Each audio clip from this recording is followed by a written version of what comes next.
But the watchword of today, I think, was given to us by Tim Kaine, quoting Faulkner, saying, "They killed us, but they ain't whooped us." And that's the spirit in which we'll go forward today. I'm going to do a brief summary of national results, a brief analysis of why we got there, and then some on the implications of what comes next. It's an odd and complicated election. Donald Trump is president, even though he lost the popular vote.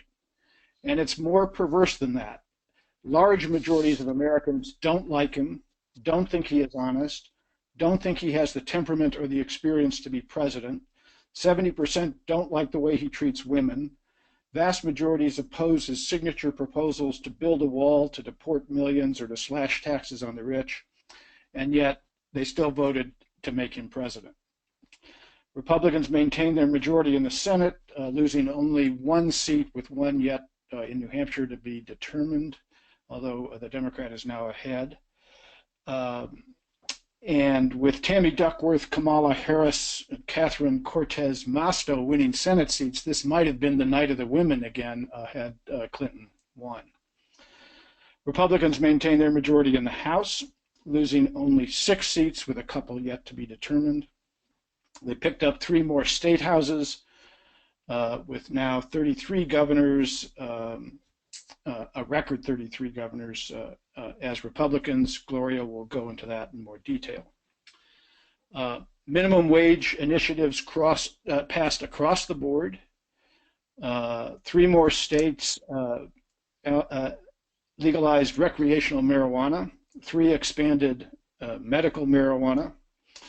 I have a friend, Richard Eskow, who says this was perverse. This is people creating the demand by electing Trump and creating the supply by passing the marijuana initiatives. So what happened? Why did Trump win? For all of the stuff about Comey and emails, etc., I think there was one fundamental reason that he did as well as he did, which is he ran as the outsider, the candidate who would shake things up at a time when people are yearning for change, and he got the message right, the same message in many ways that Sanders had, that our politics had been corrupted and our economy rigged to benefit the very few, and that if you voted for the same thing, you were going to get the same result.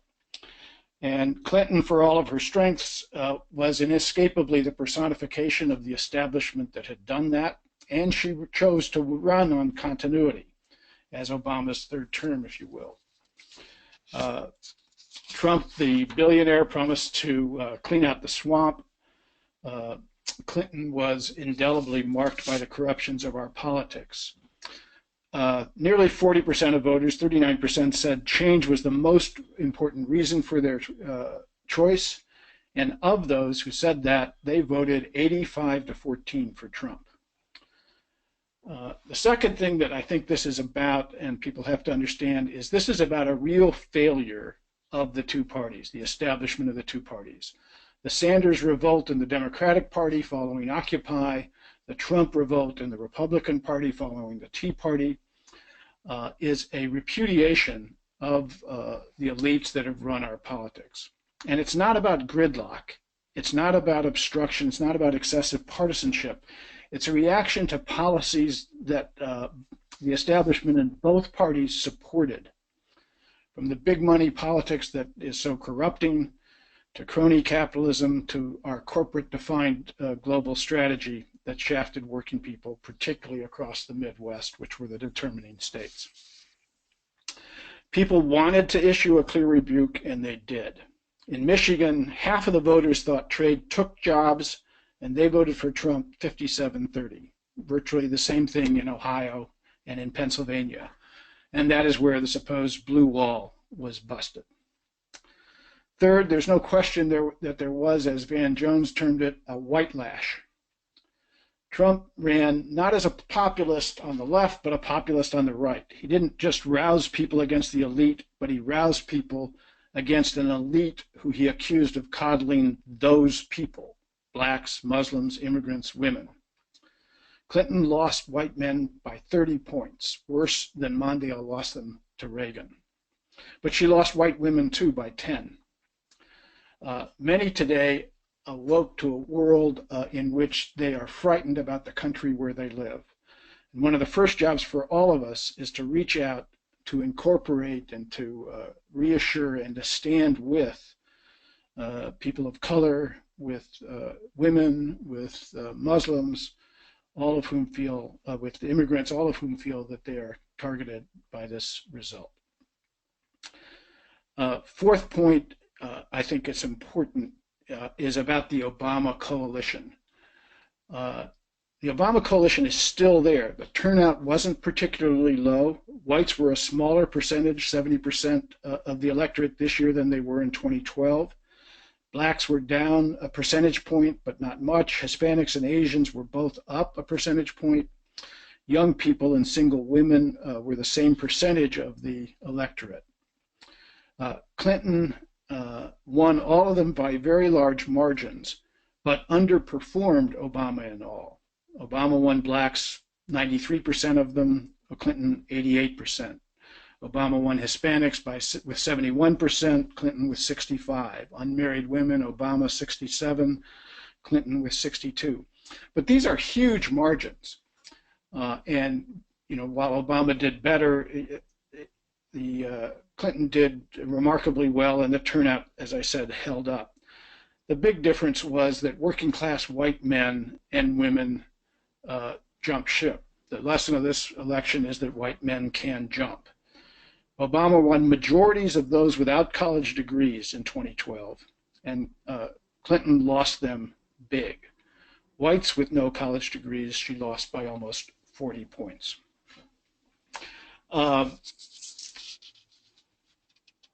What does this say about what comes next in terms of the agenda?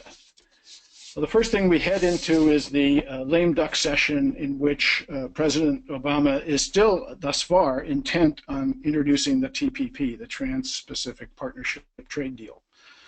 This will unite the bulk of Democrats with Trump voters, possibly against the Republican congresspeople whose votes will be necessary to pass it. The business community has already been lobbying hard to try to get them to pass it. I can't imagine that Speaker Ryan will force his members to make that vote. The big fight will be in the House.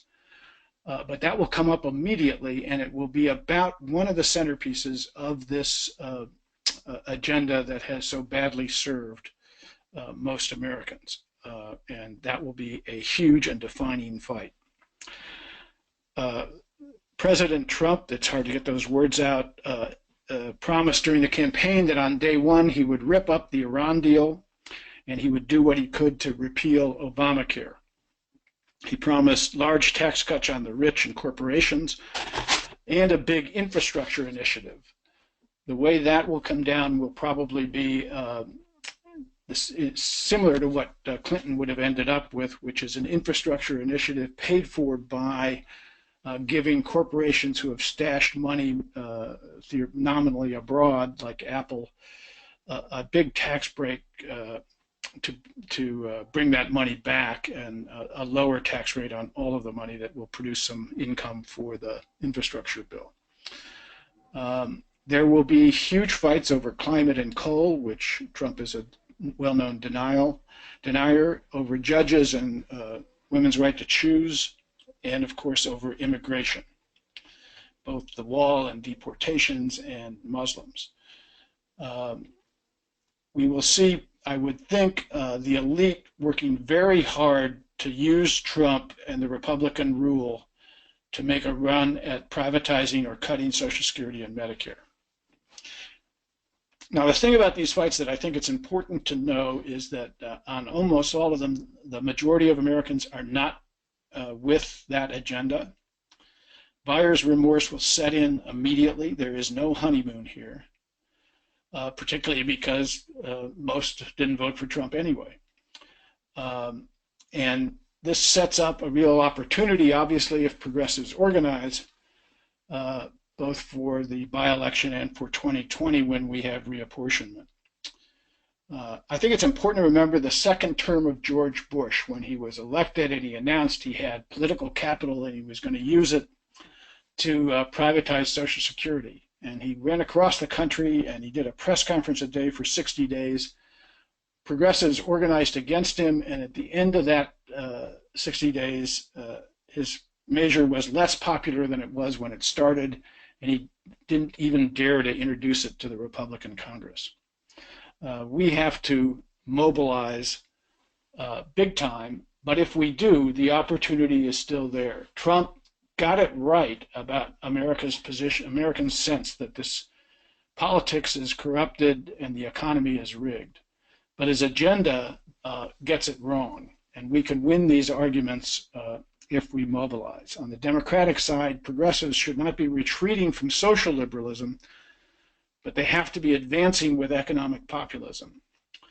Lift the floor, the minimum wage measures passing are an example of that. Limit corruption, the kinds of political reforms represented by the Sanders campaign. Tax and invest, balance trade, empower workers, take on the CEOs, green jobs against the deniers. We win these arguments if we fight them. It's been a terrible election, dispiriting and ugly campaign, an outcome that truly was, to me, unimaginable. And a lot of hatreds have been stoked. It's going to be potentially a very ugly time in the country, and it's time for people of conscience and vision to step up and to make their voices heard, to reach out to those who are vulnerable and targeted, and to take on an agenda which really doesn't serve the people that it claims to serve. That's our job, and we don't have any choice but to get to it. Thanks.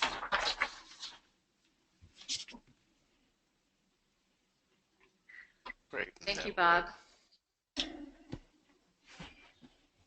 So this is Gloria Totten, president of the Public Leadership Institute. We're going to take it down now and drill down a little bit further from the federal level down into the state level. And so I'm going to run through the election results, talk a little bit about legislative trends that have been happening in the states, and then what we kind of see moving forward. Before we begin, we'll look at the governors first. Let's first look at where we were. So before yesterday's election, there were 31 Republican governors, 18 Democrats, and 1 independent, Alaska's Bill Walker. And yesterday, there were 12 elections. This map shows you where they were. 12 governors' seats up for election, 4 Republican held and 8 Democratic held. Of those, the Republicans won 6, Democrats won 5, and 1 is still too close to call. North Carolina, the infamous Pat McCrory, is currently trailing Democrat Roy Cooper by about 4,700 votes in North Carolina. So that's where we are. Republicans flipped governor seats from Democrat to Republican in 3 states, in Missouri, New Hampshire, and Vermont. And if Roy Cooper wins in North Carolina, that will flip North Carolina from a Republican to a Democratic-held seat. When we turn to look at the state legislatures, prior to yesterday, Republicans held control of 68 legislative chambers to the Democrats' 31. There's 1 unicameral legislature in Nebraska, which is effectively Republican. So practically speaking, Republicans really have 70 chambers altogether to Democrats' 31. We also like to look at who has total control of a state, meaning that the party has both control of the House and the Senate legislative chambers, but also the governor. Prior to yesterday, Republicans had 22 states where they had total control. Democrats had 8, and 19 were divided. Going into this election, I counted about 26 state legislative chambers as competitive. 14 Republican held and 12 Democratic held. You can see on this slide that a number of states have both the House and the Senate chambers that are listed as competitive here. In all, 4 chambers flipped from Democrat to Republican. The New Mexico House, the Nevada Assembly and Senate, and the Washington State Senate. Although I would be remiss if I didn't note that it doesn't help the Democrats much in Washington State, because there is 1 conservative Democratic Senator, Tim Sheldon, who caucuses with the Republicans there, making that state a problematic for the Democrats. We have 3 chambers that flipped from Democratic to Republican control: the Kentucky House, the Iowa Senate, and the Minnesota Senate. And I'll just note that by picking up the Kentucky House, Republicans won 17 seats, which is a lot in Kentucky to win that chamber. And with that win, Republicans now hold all 30 legislative chambers in the South. 1 chamber will go from Democrat to being now tied, and that's the Kentucky Senate.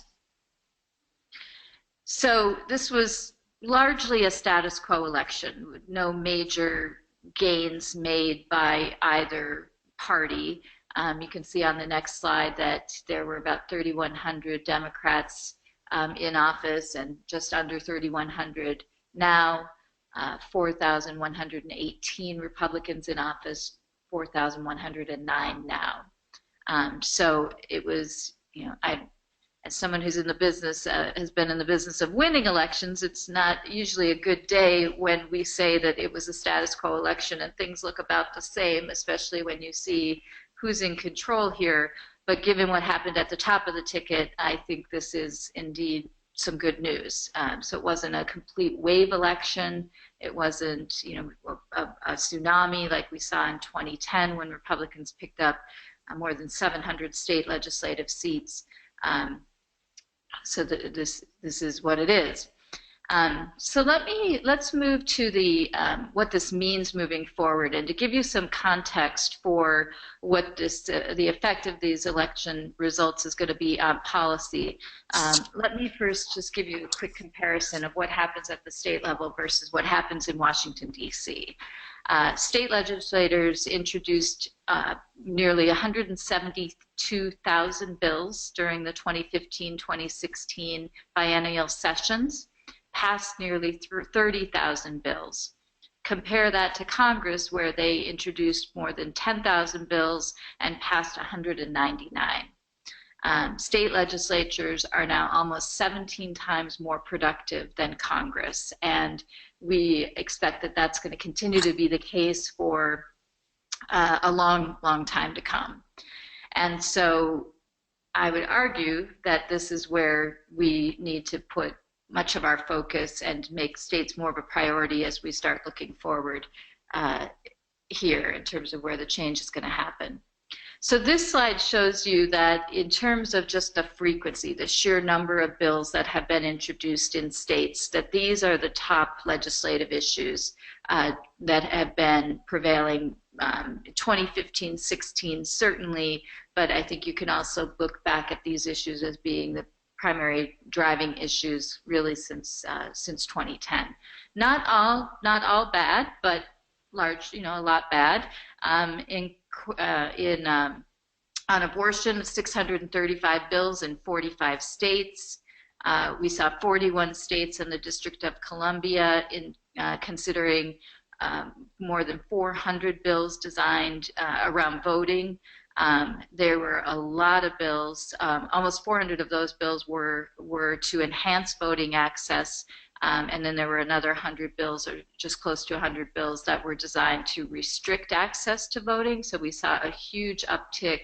We've seen an uptick a little bit slower on the pro-abortion side. We've seen a big uptick on the voting rights side when it comes to the voting rights bills to increase access to registration, auto registration, and other things.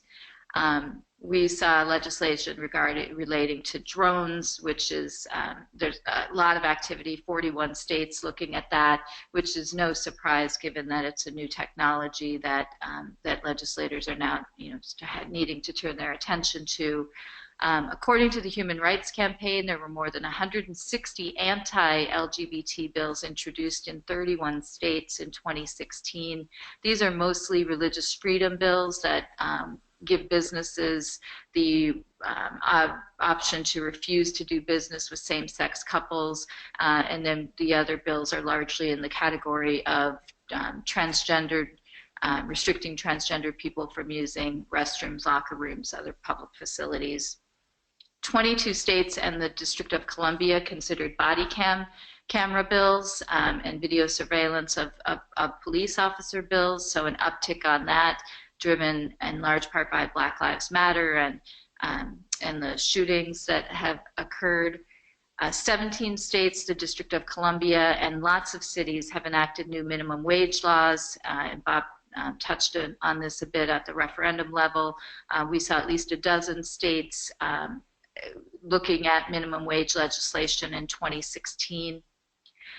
17 states considered marijuana-related bills, everything from decriminalizing, both for medication and recreational purposes, expunging conviction records of people who have been arrested for marijuana use, sentencing and corrections reforms, a whole gamut there. So again, some proactive work done on that front.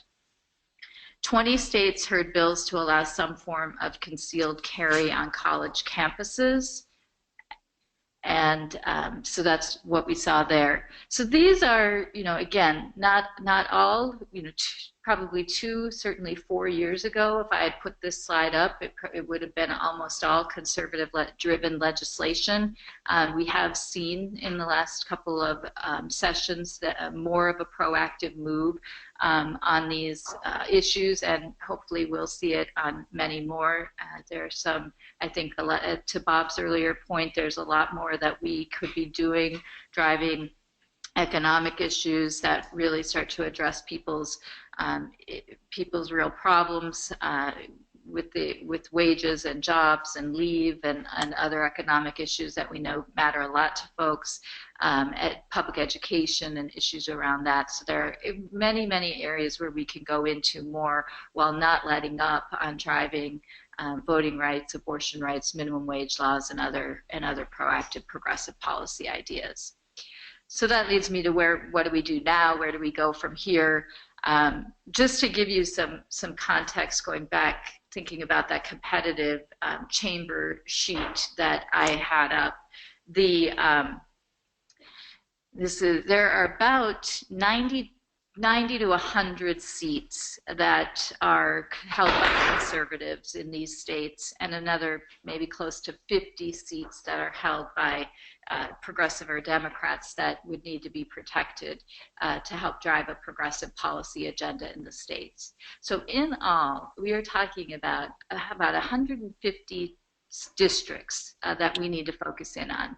Now, it must be said that many of these districts are heavily gerrymandered. They're going to be very difficult districts to win, but this competitive list is not going to change that much over the next few cycles, and I think it behooves us to pay some attention to it since it does seem to be a manageable number. But it's not going to be anyone that wants to control the state legislatures and be able to really drive an agenda through the states is not going to be able to do that by a purely electoral strategy. This is not something that's going to be done by the DCCC or the RSCC. This is going to be done by thoughtful policymakers and thought leaders and advocates coming up with bold public policies that really not just resonate with people or not just popular or favorable to people, but that actually make a difference in people's lives. The electorate is sending us a really clear signal. That is, they are tired of platitudes and people talking about their problems without really, in blunt terms, in some cases, offensive terms, in this case of this presidential election, really out there fighting for them and the things that they need. We have an agenda that works for working people, that works for the new American majority in this country, but we don't drive that agenda boldly enough, and we don't articulate it in a way that makes everybody feel like it's there for them. And so we need to set aside any pet issues that we may have unless it's an issue that voters care about. And I'm not suggesting that that means that we hide from hot button issues like abortion or LGBT rights or gun control or any other issue that was on that list. So please don't read this as a coded message. I'm saying that on anything that we are working on, we need to drive solution-oriented policies and organize around those policies and develop a strong, bold communication strategy around those policies and become outspoken advocates for them so that people understand that we're on their side and that we are willing to fight as hard as they are working to improve the conditions. I want to restate something that Bob said, which is don't retreat on the social liberalism issues, but balance it with a strong populist economic agenda. I'm paraphrasing you, Bob, because I didn't get the exact quote, but I hope I do you justice. To drive on both of these things, and we will be able to, I think, appeal to and bring into the fold people who are feeling extraordinarily disenfranchised and neglected by what they consider to be a hyper-elite establishment in this country. So thank you.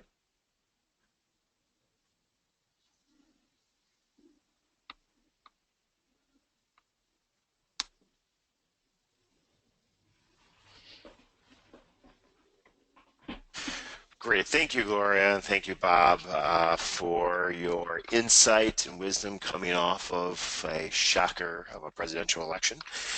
This is an opportunity to really take this conversation in the direction of hundreds of people around this country that are joining us this afternoon.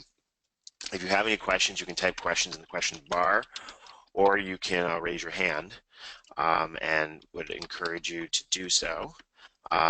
We've got a question here from Rick.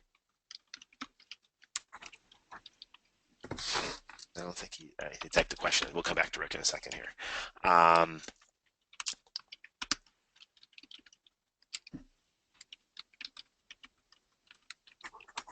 have a question from Will, stating that I'm in Mississippi where the Democratic Party effectively does not exist. What is like a strategy to change that situation? I think this is maybe an opportunity to also embrace further and talking about the fact that we've lost basically the last chamber that was there in the South. What is the next step forward to addressing the shortcomings of progressive majorities in the South?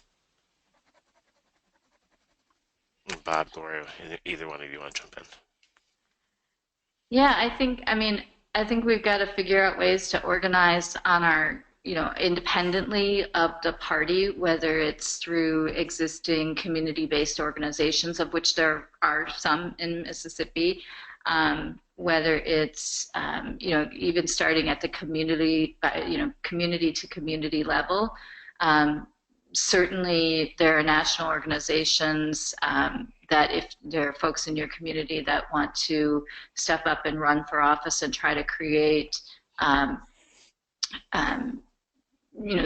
leadership that people can get behind and as a vehicle to help with some of the organizing that needs to be done, given that you're going to have a hard time moving things in the state legislature. We can put you in touch with some of the organizations that could be helpful there. But I think it does need to start, separately from the party. Yeah, let me just say a couple things. One is, I think obviously the Democratic hope has been that demography would help in the South as Hispanics started to be a bigger part of the voting population and could ally with African Americans and potentially progressive whites. I think in Mississippi and others, what's an interesting moment now, however, is that Trump's campaign in some ways shook up the Republican Party because it separated the populist instincts of that white working class voters from their more conservative social agenda. That is, while he won social conservatives, evangelical Christians overwhelmingly, he was clearly and transparently a secular candidate, and his passion was about, his stated passion was about economics and about immigration. And so I think that you have an opportunity to start a different dialogue with some of those people around economic questions that might not have been as open before. And so strategies that push progressive economic measures at the state level might be able to create some oddball coalitions that would begin to rebuild a political force.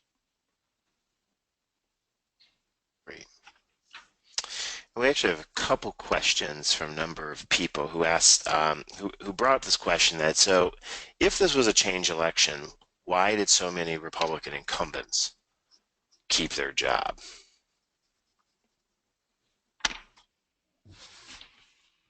I think the Senate stuff, we'll have to go back and look at that. But I think in many of the Senate races, Trump had coattails that protected people who otherwise might have lost. For example, Katie McKenty would have won in Pennsylvania if Hillary had performed as expected there. And so some of it was Republican incumbents protected by the Trump coattails, people voting change at the top of the ticket and then voting down the ticket in many cases. The other thing you had was, of course, the billionaire class in the Republican Party taking a pass for the most part on the presidential race, but putting a lot of money into protecting incumbents, et cetera, and having a big effect in that process. I do think that because Democrats control the White House and we're trying to get their third term in the White House, that was where the focus on the populist change energy was, and Republicans took less of a beating around that they might have otherwise taken for their incumbency in the House and Senate. Yeah, I think it's all of those reasons, and don't lose sight of the fact that the power of incumbency is incredibly strong. It's where the endorsements and the money, both the institutional and the big individual dollar money goes. Still well over 90% of incumbents get reelected to Congress. It's hard to overcome that.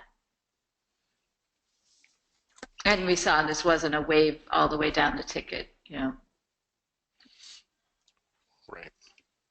All right, we have a question from Henry here. Henry, are you there?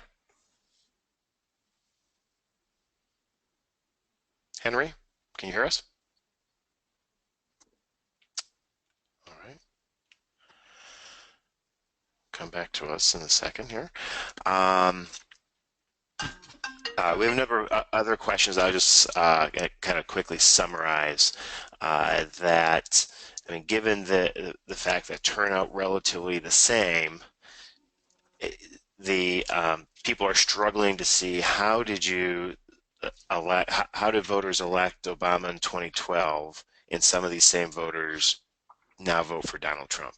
And I guess would either like to elaborate on what's the maybe restate some of the things, and what did they tap into that moved that offers a solution of embracing a more populist economic agenda?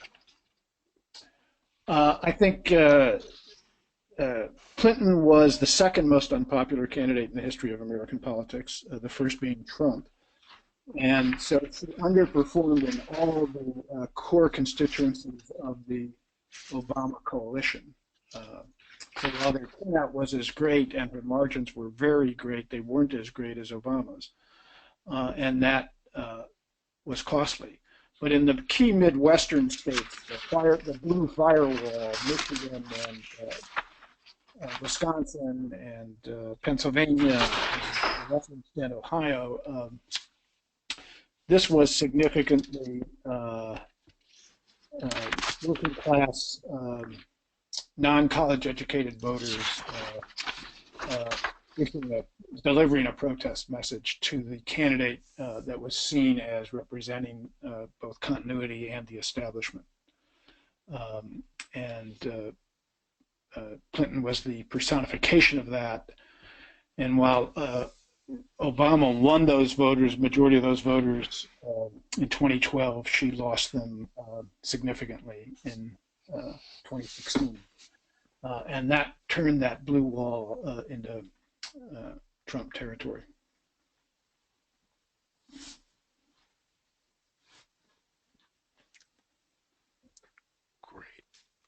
Another question, Tracy's asking specifically what organizations or individuals have the capacity to hold a strong center for progressive organizers and helping coordinating movement forward, some of the things that were outlined by both you, Bob, and Gloria.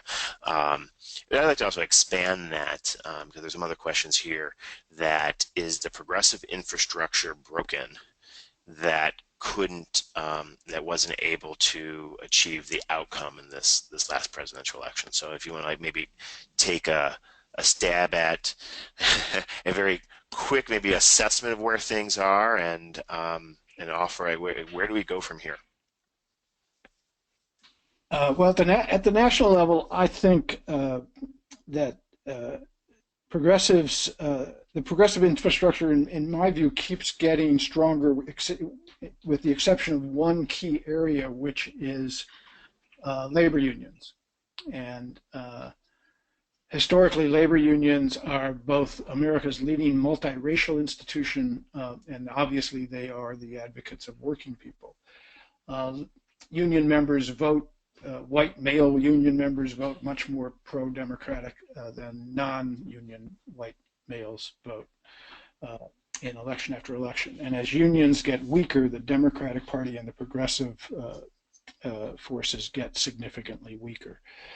And it's not an accident that Republicans across the country at the state level and as well as the national level have made it a priority of theirs since Reagan to do their best to make it harder to organize and to weaken labor. And they're now going after public employees, which are the last remaining strength of labor unions, and you're going to see renewed attacks on them as a result of this election, particularly in the kinds of judges that Trump will nominate to the Supreme Court. But on the other hand, you now have a new formation that's got real potential coming out of the Sanders campaign called Our Revolution, which doesn't simply have the quote list, the ability potentially to raise significant resources to support and recruit progressive candidates, but also is intent on organizing volunteer forces to aid progressives and identify progressive as both issues and candidates across the states. That's new energy and has, I think, significant potential to add to the progressive infrastructure in a good way. I think you've seen the development of think tanks that are more focused on economic issues and are doing a better job than they have in the past at developing the ideas of a progressive economic agenda. So I think in infrastructure terms, other than the key area of unions, we're getting stronger. I do think that in this election, at the beginning of the election, I should say that I was one of those people who never thought Americans would elect Donald Trump to be president. On the other hand, my prediction was that their only candidate that Trump might be able to beat was Hillary Clinton, and similarly, the only Republican that Clinton might be able to beat was Donald Trump. That is that Clinton was a very weak candidate given the temper of the time and her own history and association with an establishment that had failed. And Trump was a very weak candidate for obvious reasons. And so this election, I think the populist vote, as the Clinton campaign feared, got focused in an anti-Clinton focus, and that hurt badly in the Midwestern states that turned out to be determinative.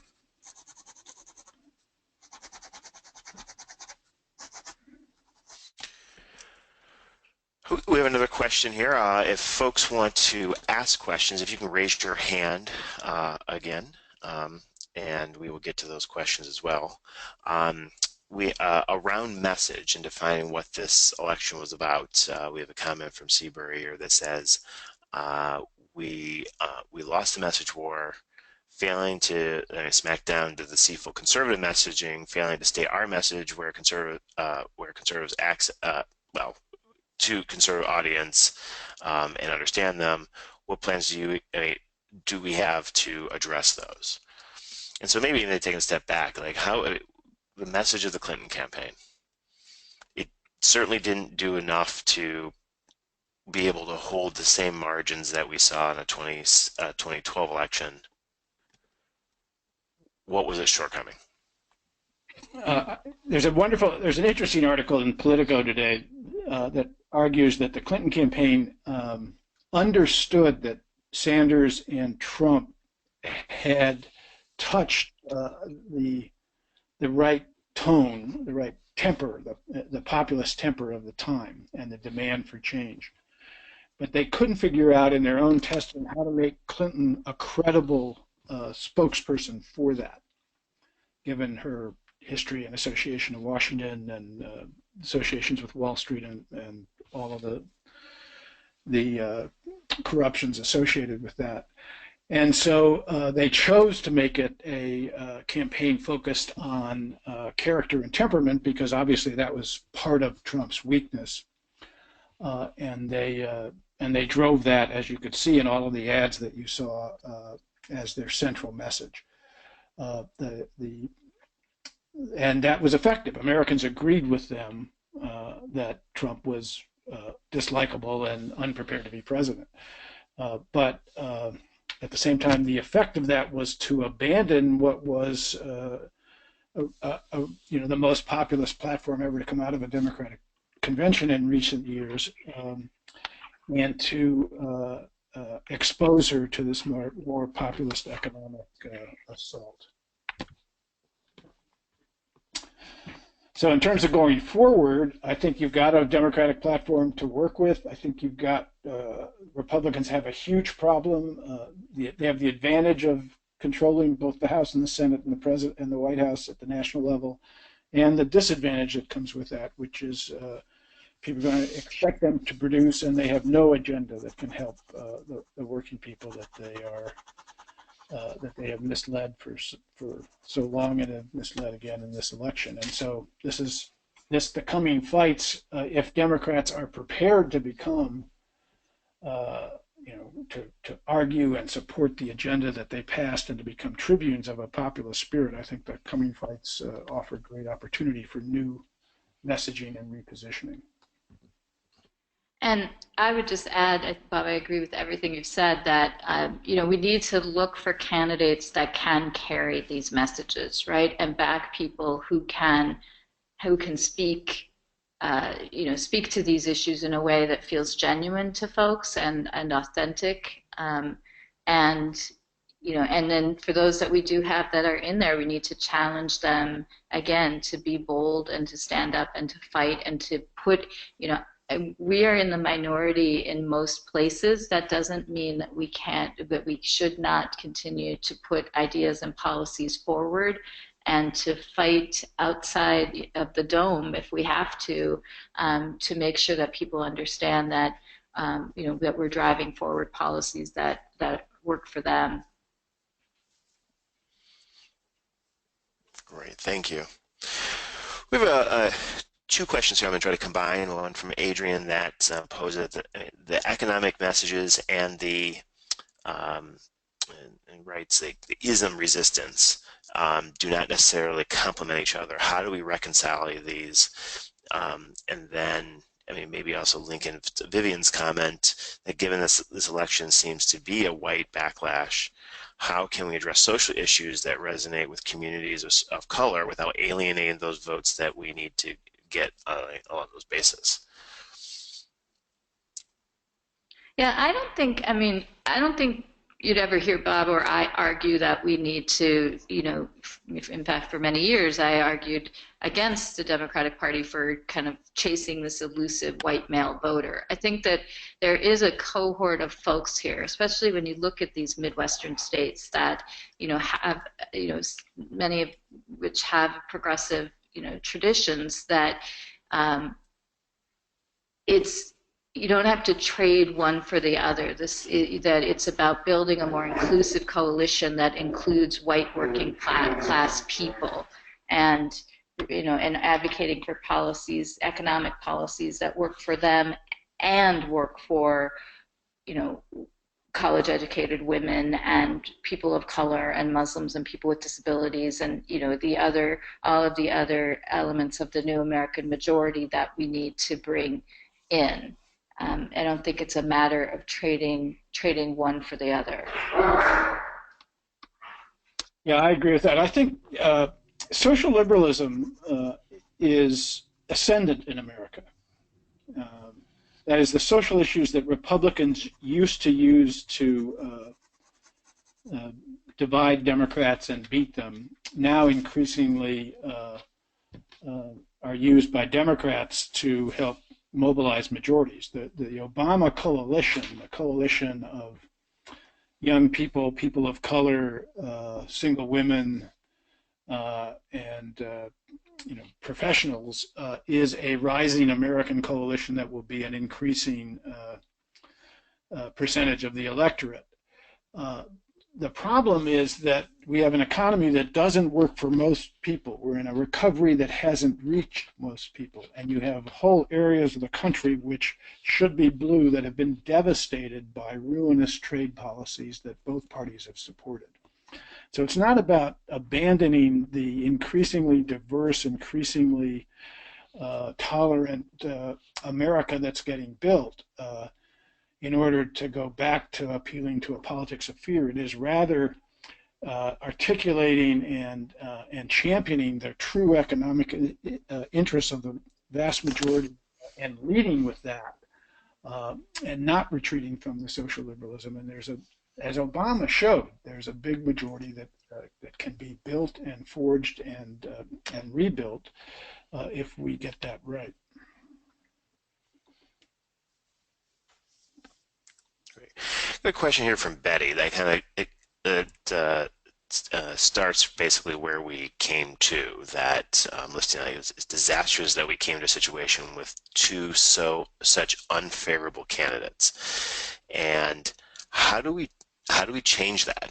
There's a number of things that we can go into, but the next presidential election begins tomorrow, and who's out there willing to be able to step into the to lift up this progressive call for action and economic populist message, as well as the social issues that define us and expanding opportunity and equality for people.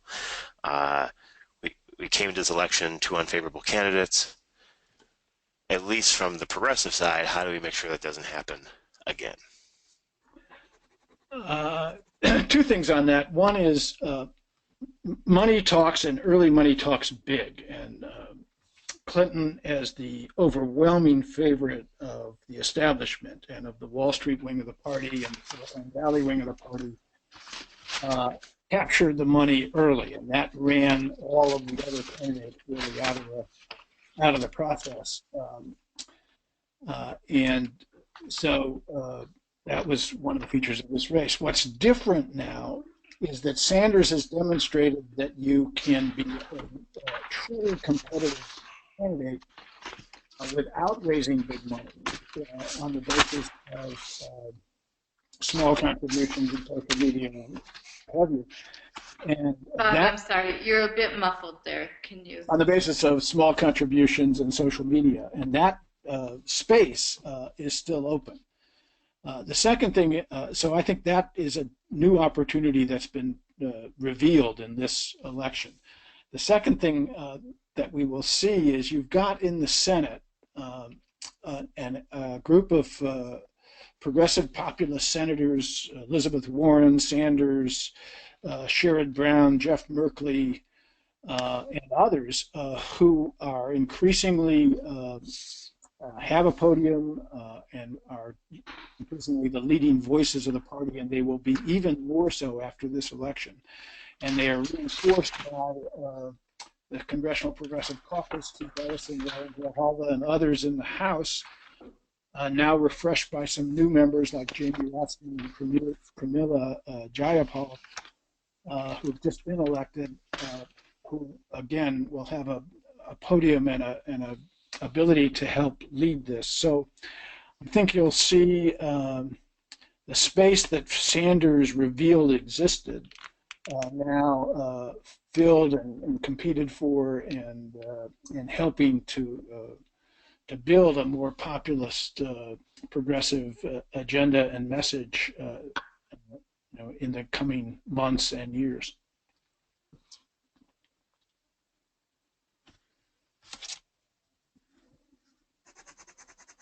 Great. And some of this they tap into some of the answers. I mean, answers coming off the wake of the surprise election. The question that being posed: what are the top 3 things that the progressive movement needs to be doing to bring back working class voters? And maybe I think some of the stuff we've talked about, if either one of you want to enumerate them on the fly, that we could be, that can serve as a guide to help position ourselves to a place that we can actually govern. Gloria, you want to do that? Yeah, I mean, you should certainly weigh in. I think the number one thing is that, as we've said now a couple of times, is that we need to drive an economic agenda that works for working people and that doesn't abandon the social issues that we know matter so much to both our traditional base and the new American majority. So dealing with issues around, real economic recovery for working folks. It could be a range of issues from wages to benefits to leave to healthcare, relieving healthcare and education, childcare costs, very practical things that result in savings, real savings, and/or money back in people's pockets. I think we've got to deal with immigration and figuring out, God knows what Trump is going to do, but doing something on immigration, and then what I would call community recovery efforts, which could be everything from around police and police violence and brutality and mass incarceration to opioids and other things that are ravaging communities. I would say, I agree with that. I would say 3 things. One is, Gloria used the word earlier, authentic champions of working people. That is, what had made Sanders and Trump in this thing? One thing was that both of them presented themselves as independent of the big money. Trump because he self-financed, Sanders because the people financed him. Both of them were willing to take on and call out the traditional politicians of their party and challenge their nonsense on behalf of working people. And that was a big part of their appeal. They looked more authentic. They looked less like a traditional politician. And it was certainly integrity as well as his message that gave Sanders the reach that he had at one people. The second thing that has to be done is real fights. We need people who are prepared to stand up and fight for a $15 minimum wage, who are prepared to fight to stand with people trying to organize, who are prepared to take on excessive CEO pay, who are going to join Elizabeth Warren and take on the bankers and their overweening pride and grotesque corruptions. So people are going to want to see if you have fought and will fight on their side, and so that you're not just their champion in talk, but you're actually walking the walk. And then the third thing is, I do think Gloria said it earlier, we've got to have an agenda that actually deals with real pain. Colleges are unaffordable. Workers' pay is stagnant. People are up against it. And if the agenda is not dealing with those things, if the only thing we have in an economic agenda is the minimum wage, if we don't have a jobs agenda, if we're worried about taxing and investing to create public jobs and not prepared to make that argument, we've got a real problem. And so big, bold ideas that deal with the real struggles that families have, I think, are important. Authentic champions fighting on their side with big ideas. Those are the three things. Great. We have, and for everyone who's written in questions, doing the best to try to manage this, but there are hundreds of comments and questions are coming through and trying to synthesize them for this discussion. And we've alluded to it. We definitely, in terms of the strength and the appeal and tapping into the populist frustration that the Sanders campaign had.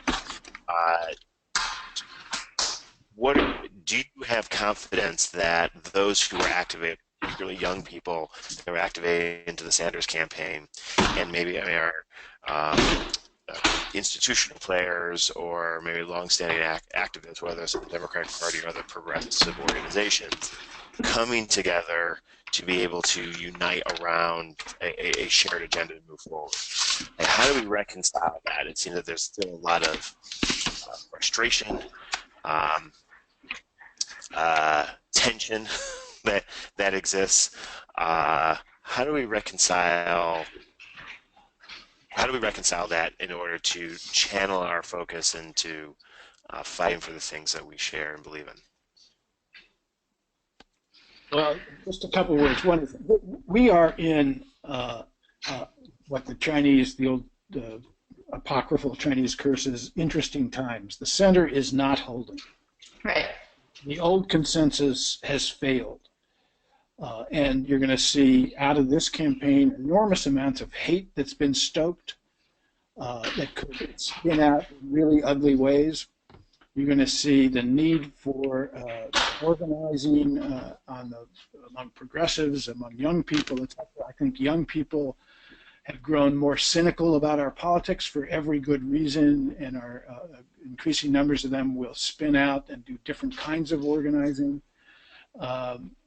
Some of the best of them turning their backs on electoral politics and looking at more direct action or more community service or different ways of creating change.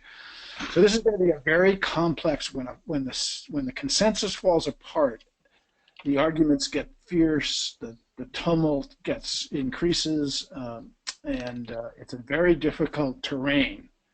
On the other hand, I think in that terrain, the people who are true champions, the citizens who are truly committed, will find real opportunities to lead and to galvanize others to lead. And we are in one of those periods, and it's going to last, I think, for not just one election or two elections, but for a decent amount of time until we figure out how to make this economy work for working people and how to rescue our politics from the corruptions that it now suffers with. Yeah, I agree with all of that, and I think that for the near future or the foreseeable future, I think we just need to all try to organize within the communities that we can to create consensus and the kind of change that's needed there. That it's a bit of a myth that there is a thing called the progressive movement. We are a movement of people who are united mostly by sets of single ideas or single issues or identities, and this is just kind of blowing that open a little bit for everybody to see.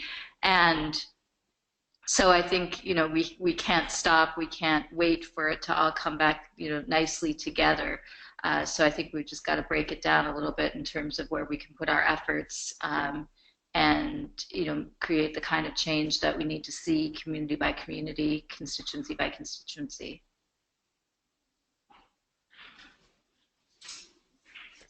Yeah, I guess maybe quick comments on what people see on the horizon. Margie asked a question, is ACA going away? And is Medicare next on the chopping block? Well, the Republicans certainly are going to make another run at ACA. They have constantly.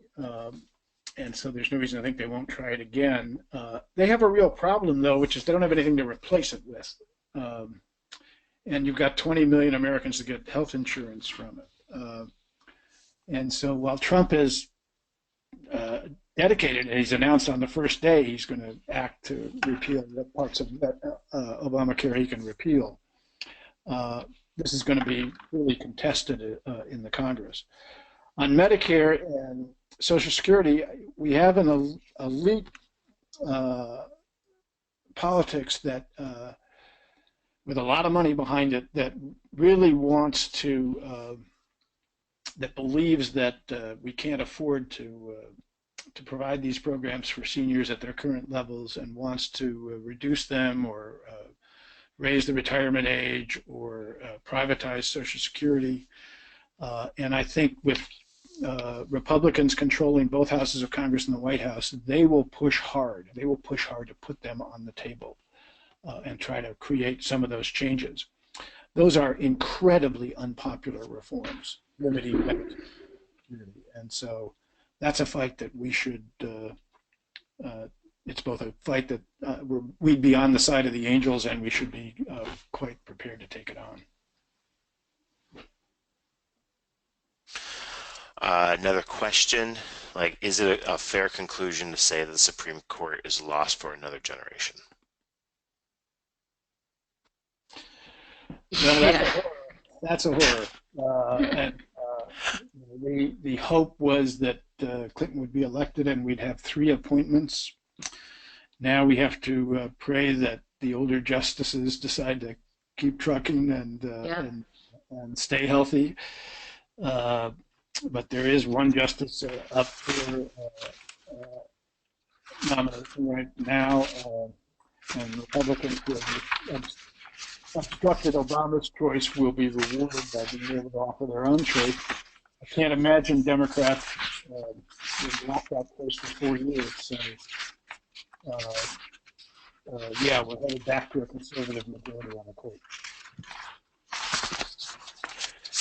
We're getting some background noise. And can I just add to that, Dave, that I think we should anticipate that the evangelical leadership and the conservatives at the state level will be intent on driving legislation that they hope will get to the court to undo a lot of cases that they don't like. And we are just going to need to be prepared for those fights, and it's another reason why we need to stay very focused on what's happening at the state level, because they do use these states to drive a litigation strategy.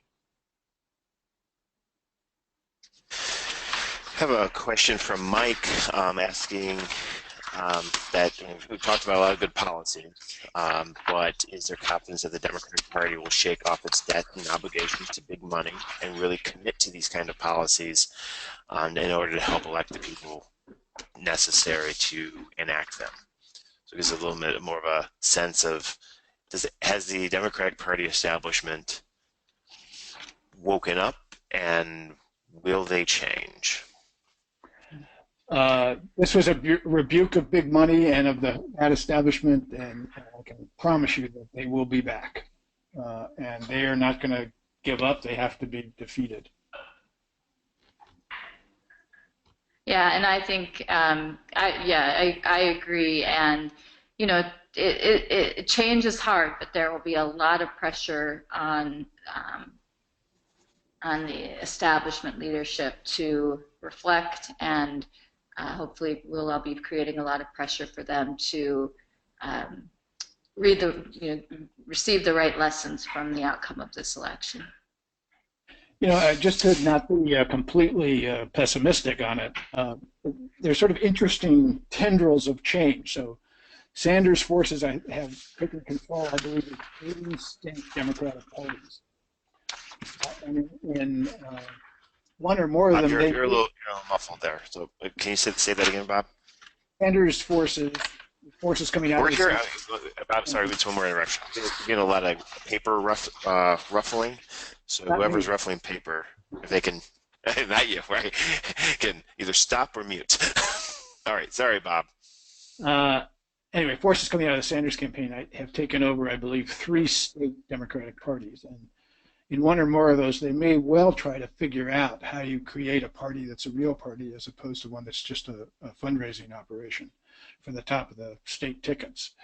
And so there are experiments that will come out of the energy that was generated by progressives in this last election, both inside the party and independently in the party, that I think will get more and more powerful. You also have groups like People's Action with 30 state affiliates that are independent of the party, but now have turned their attention to trying to, among other things, identify and support progressive candidates up and down the tickets at the state and local level.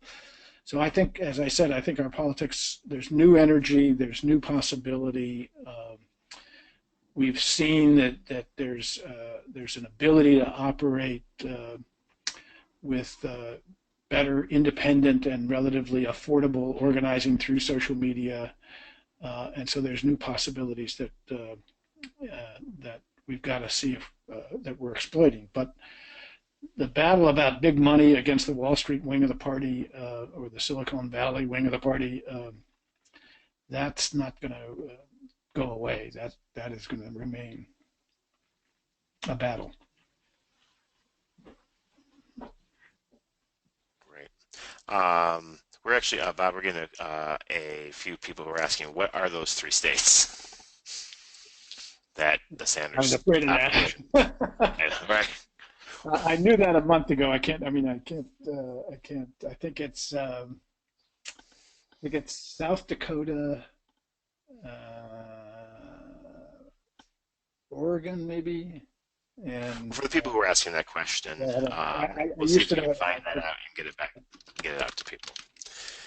Maybe I use the last remaining time. We got a number of people who are have risen their hand again. So we're going to close out with bringing other voices in the conversation to round this conversation off. And so the first I'm going to queue up is Daniela. Daniela, are you there? Yes, I am. Hi. Hey, thank you. Do you have a question or comment? Actually, I had several. I know. Yeah. I had originally. My apologies for that. Yeah, I don't know. Hey, hold on a second. I have a reverberation thing going on there.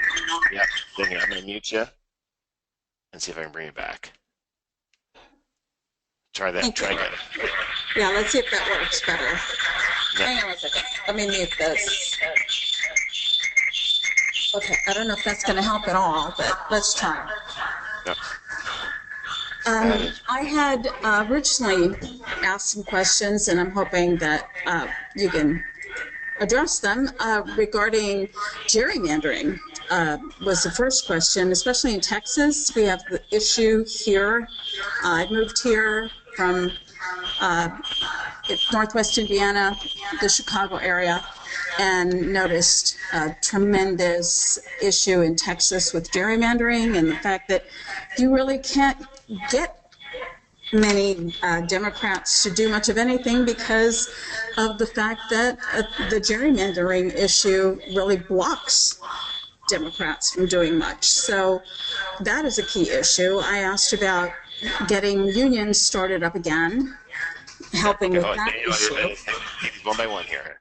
And I apologize, Daniela, that we got the feedback's making it hard to hear, but I mean, obviously, a setback here in this presidential election. The census gets conducted at the end of the decade. Redistricting will begin again. How does redistricting focus in this conversation? Does this become like a focal point that we should all be talking about? It's very much an inside baseball issue. But it clearly is having impact on the outcome of elections at the local level and beyond. Yeah, so I think, it is certainly an issue. You've got states where I think Texas needs to pick up 5 seats in the Senate and a lot, maybe 25 or more in the House to get in the majority and control the redistricting process, which, as Dave just said, is a bit inside baseball. It's it's really, really hard to get people excited and organized around a process issue like redistricting, much less one that is very complicated. So I think it is about trying to put bold ideas forward and then explain that it's the way these districts are drawn that is the reason that they can't, they can't get passed. At the end of the day, it's a partisan exercise. You gotta, whoever is in control is gonna draw the maps. They almost always, more than 80% of them, if not now close to 100% of them, do end up in the courts. And so, there may be a point along the way where you can influence the process, in some way that way. But it's you really have to try to find ways to win those districts back while they're still in the state of gerrymandered. Being gerrymandered, where they are what they are. That's why I always say we have to use policies and drive ideas that make unwinnable districts winnable, because that's the reality.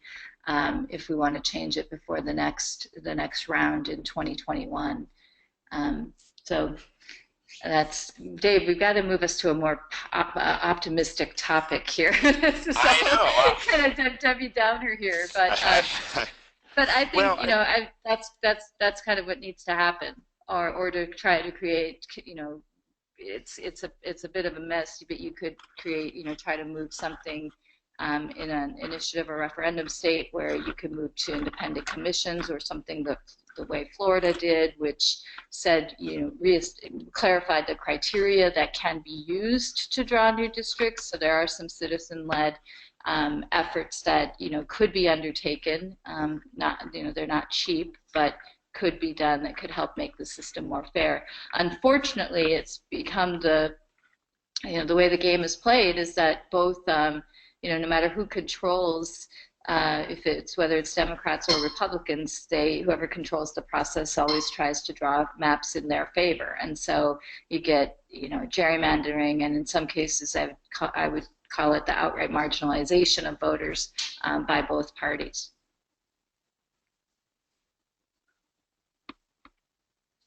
Yeah, I agree with Gloria on most of that, but the one thing to give you a little sense of possibility is the last time we had a huge populist temper in this country was at the turn of the end of the 19th century, when the populist movement and then what became the Populist Party arose mostly out of the Midwest and drove an agenda against Wall Street, against the railroads, which were strangling the small farmers, and built their own agenda that included monetary reforms and a whole range of other bold ideas. Part of that agenda was process reforms. So that's when the demand for initiatives and referendum got put on the table. That's when reform of how we elected senators got put on the table, and in fact, those process reforms went forward and were adopted by progressives in the two major parties, and helped change our politics and the way we do process at that period. So process reforms can have a populist frame and gain some measure of force in a time like this. So I would include them in that broader agenda, not exclude them. I'm going to try to get through 3 more questions and comments. And so Sam's had his hand raised for a while.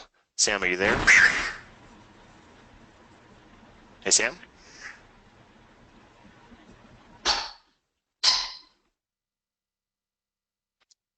Sam has moved on to another topic and listening to us in the background. I got Tom has a question here, and looking forward, and you raised up in the initiative process, and we saw that, and we get an affirmation that the public largely with us around ideas. Does the initiative process, at least in the states and communities where a ballot initiative is an option, become a more utilized tool in the coming coming years in the wake of being locked out of power, particularly at the state level in many areas?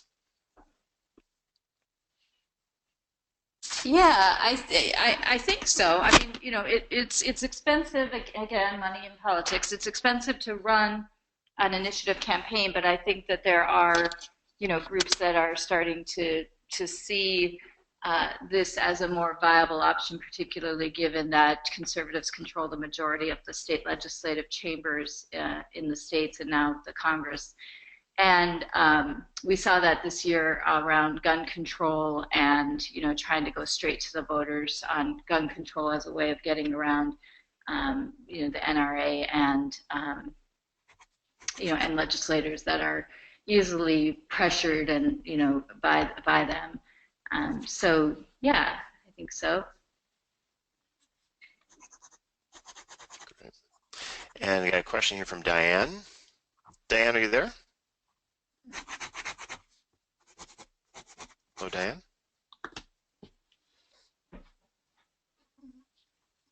Looks like Diane. I see Diane. That's Nancy here. Oh.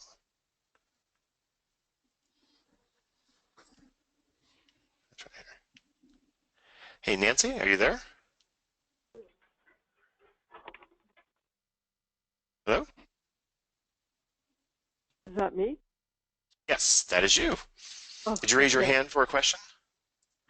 Yes, I did. I was just wondering what you think the best actions are moving forward to motivate a progressive party, and especially it looks like all policy, I mean, we're all so divided in terms of actions. There's going to be coal trains, there's a fracking movement, and there's going to be attack on policies for renewables. So it's all this division that's going to undermine any progressive action. I don't myself never see a solution because everyone has their own pet action or environmental concern that they have to address.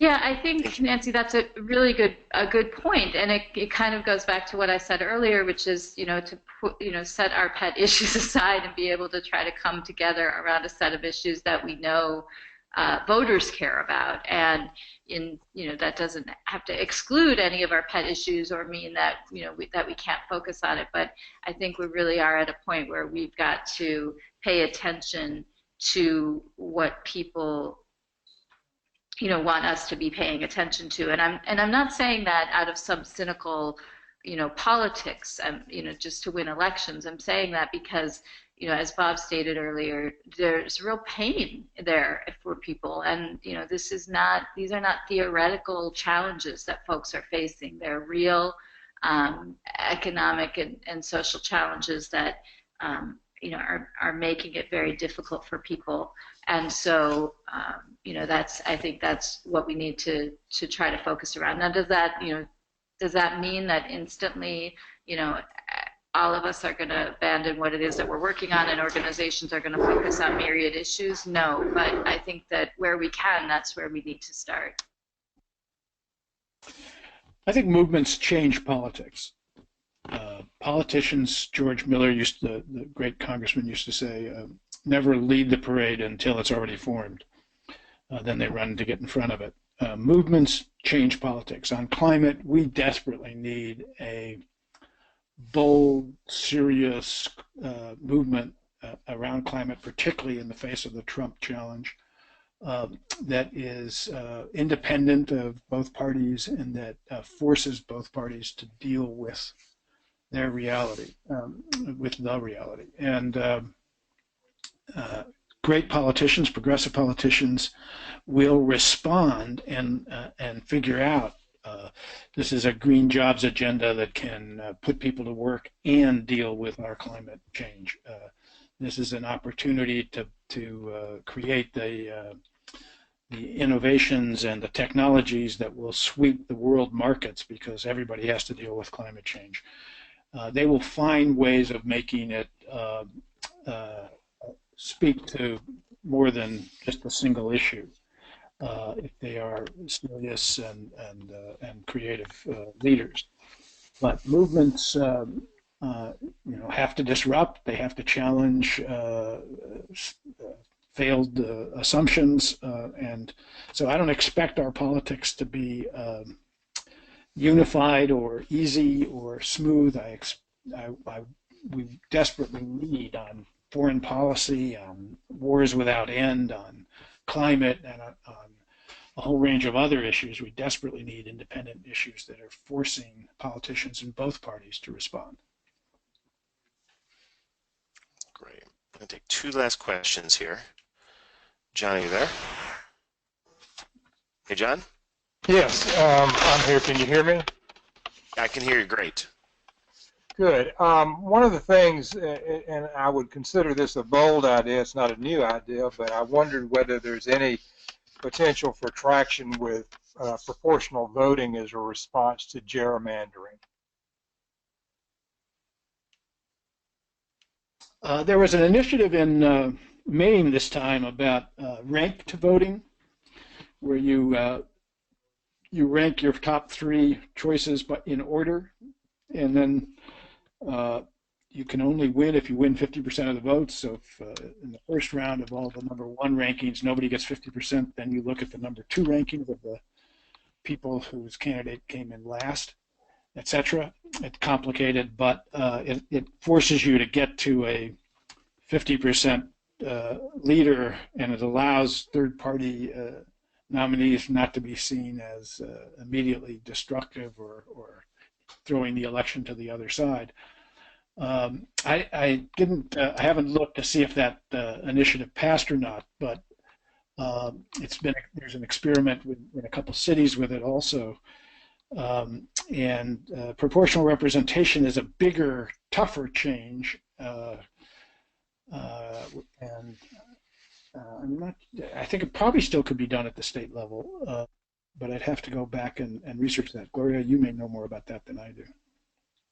Yeah, I think it can. Mm-hmm. And I know there are states that are looking at that. Yeah, proportional voting, ranked voting, national popular vote. There are a number of different mechanisms out there that folks are looking at, and I think there's some increased interest in it as well because by sort of non-traditional allies in this field who we've done work with around what we call reflective democracy project that we do, which is to help increase the number of women and people of color in office, and the voting systems are a big barrier to real representation. So there's movement. I wouldn't say it's fast yet, but certainly movement. And let's end on this last question. The question around, and asking both of our panelists, Gloria Totten and Bob Borosage, to talk, what is the source of hope going forward?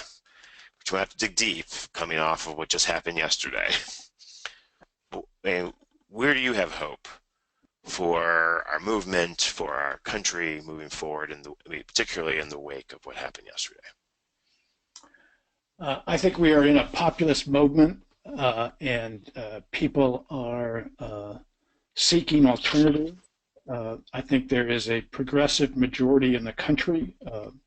Even yesterday, Hillary Clinton won a majority of the votes, even though she lost the Electoral College. I think that progressive majority can be built and expanded on if it, in fact, starts to address the populist temperament of the times. So I think this is, in fact, a time of change which is very hopeful, even though it's in the wake of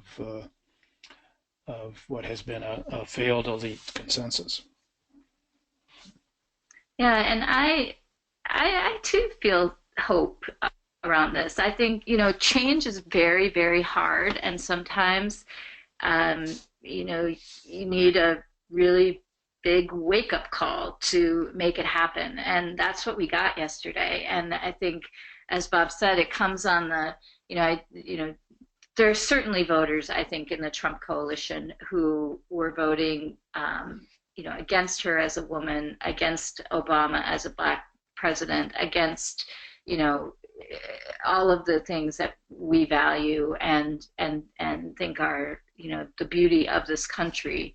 But a whole lot of them were voting, as Bob said, because they do not think the politicians are paying attention to them. They think anybody who is a traditional Paul is going to be, is going to sell out the minute they win their election, that they're too beholden to big money, that they, that they're not on their side. And if we can demonstrate that we are on their side, and if we can find politicians and leadership that's willing to fight for that and to represent that, then I do think that we can bring some of those people home. We're not going to get it to 100%, and we don't need to get to 100%. But there are a whole lot of people in that so-called Trump coalition that can come back to us, and they never would have, and frankly, I think more would have felt isolated and disenfranchised,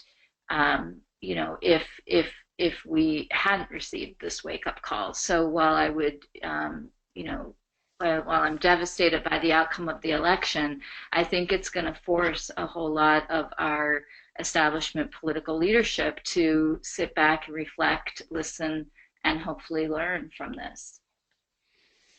Excellent. And that's going to be the lesson of this election. The next step from this discussion, I want to thank everyone from across the country that joined us this afternoon to talk about not only just what happened, but really this, not in the state of the Perez movement, but to start giving us some direction on where we go from here. Again, you can look forward to webinars by Public Leadership Institute, usually every 2 weeks. You can go to our website, publicleadershipinstitute.org, to get information and sign up and make sure that you get on those alerts. And I'll close by saying thank you both to Bob and Gloria for taking time out of your busy schedules to be with us. And it's time for everyone to roll up their sleeves and get to work. Thanks, everyone. Thank you. Thank you.